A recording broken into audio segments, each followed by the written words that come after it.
Hai, Assalamualaikum. Balik lagi sama aku, Insia Sarabila. Nah, buat kalian yang udah subscribe aku, makasih banget buat dukungannya. Buat kalian yang belum subscribe, bisa subscribe channel aku. Siapa tahu kalian dapat informasi-informasi yang penting dari channel aku. Mohon maaf sebelumnya kalau aku lama banget gak upload video.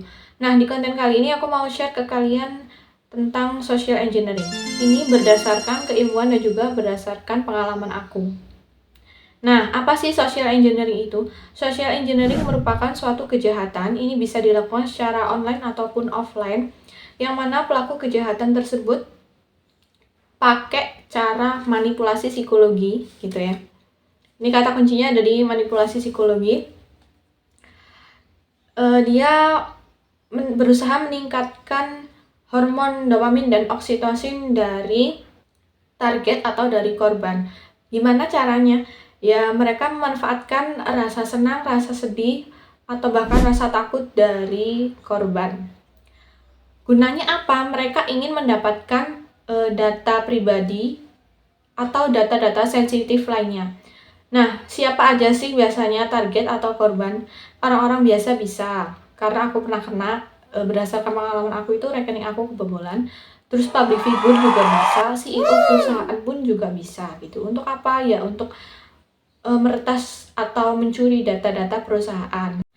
Nah, jenis-jenis social engineering itu ada yang pertama baiting. Nah, apa itu baiting? Baiting itu adalah salah satu jenis social engineering yang mana pelaku peretasan atau pencurian data itu memanipulasi korban melalui pendownloadan sesuatu. Nah, contoh kasusnya itu pada saat kalian download film, download musik, download audio, terus download antivirus. Nah, di link yang kalian download tersebut biasanya sudah disusupi malware. Nah, terus yang kedua ada phishing. Nah, phishing ini curian atau peretasan data melalui telepon, email, atau teks untuk memanipulasi korban agar memberitahukan data atau informasi sensitif lainnya. Nah, ini bisa jadi maka sebuah web. Nah, nanti aku taruh di sini ya, web phishing itu kayak gimana. Nah, ini kalau kalian klik itu, misal kalian nemu web ini gitu. Terus kalian ketik email kalian sama password kalian.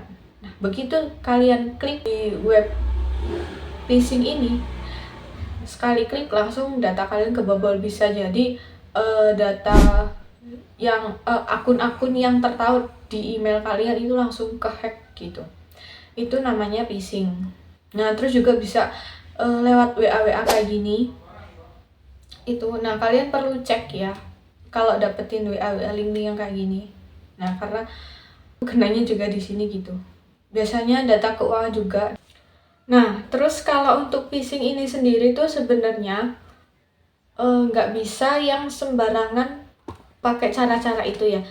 Karena kalau untuk menjadi seorang hacker profesional itu sebenarnya ada yang namanya etika hacker. Jadi dia nggak bisa asal-asal nge-hack gitu. Nah, biasanya yang orang-orang pakai cara itu tuh orang yang masih sangat awam dalam dunia hacker gitu, baru tahu ilmunya sedikit, biasanya langsung disalahgunakan gitu.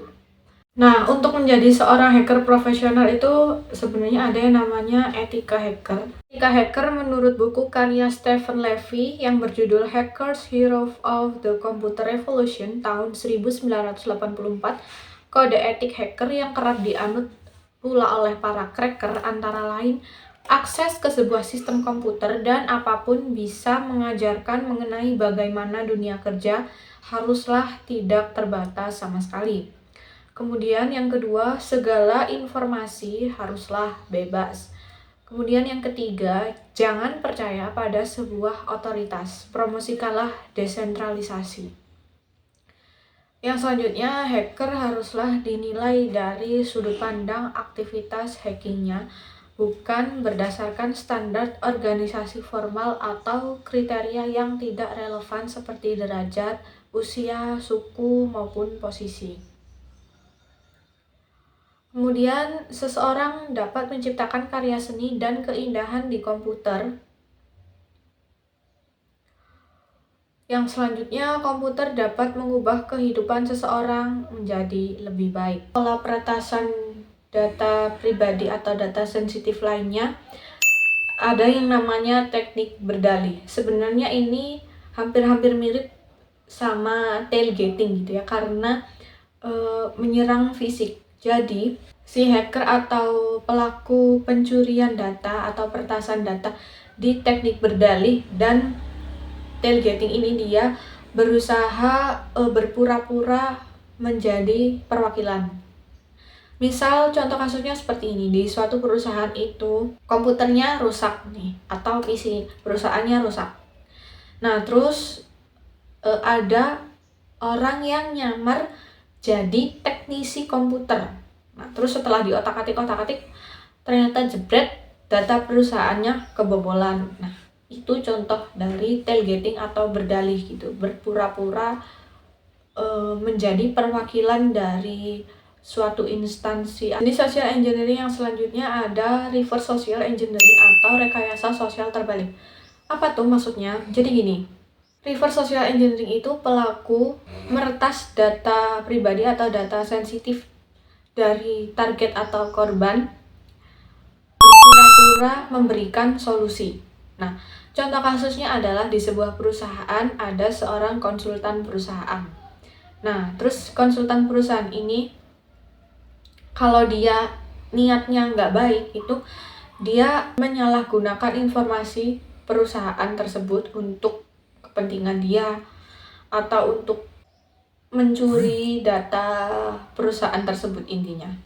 Nah, social engineering yang jenis selanjutnya ada phishing tombak. Ini tuh variasi dari phishing dan juga menargetkan seseorang tertentu. Nah, tapi dalam phishing tombak ini tekniknya lebih sulit karena diperlukan observasi mendalam dan targetnya itu bukan target sembarangan. Misal jabat di satu instansi seperti itu. Ini tertarget kepada tokoh-tokoh penting untuk social engineering yang phishing tombak ini. Nah, terus gimana cara menghindari atau cara mengantisipasi agar tidak terkena social engineering? Yang pertama adalah selalu teliti dan jangan terlalu oversharing di platform sosial media kalian. Kemudian cek secara berkala email-email yang masuk, WhatsApp yang masuk, pesan-pesan atau telepon. Kalian harus benar-benar teliti. Nah, kalau untuk sosial media kalian ada yang namanya autentikasi 2 faktor.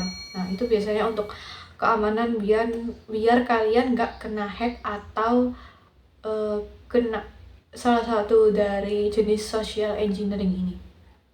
Nah, tapi agak nyeremin juga gitu ya social engineering ini, karena emang dia itu bisa dilakuin secara online ataupun offline gitu. Terus jangan ngeklik sembarangan link-link yang ada di sosial media ataupun di email kalian. Nah, terus juga kalian bisa segera menghapus email ataupun SMS ataupun WhatsApp yang meminta data keuangan kalian. Misalnya nomor ATM kalian, terus PIN kalian, kode OTP, nah itu juga jangan disebar.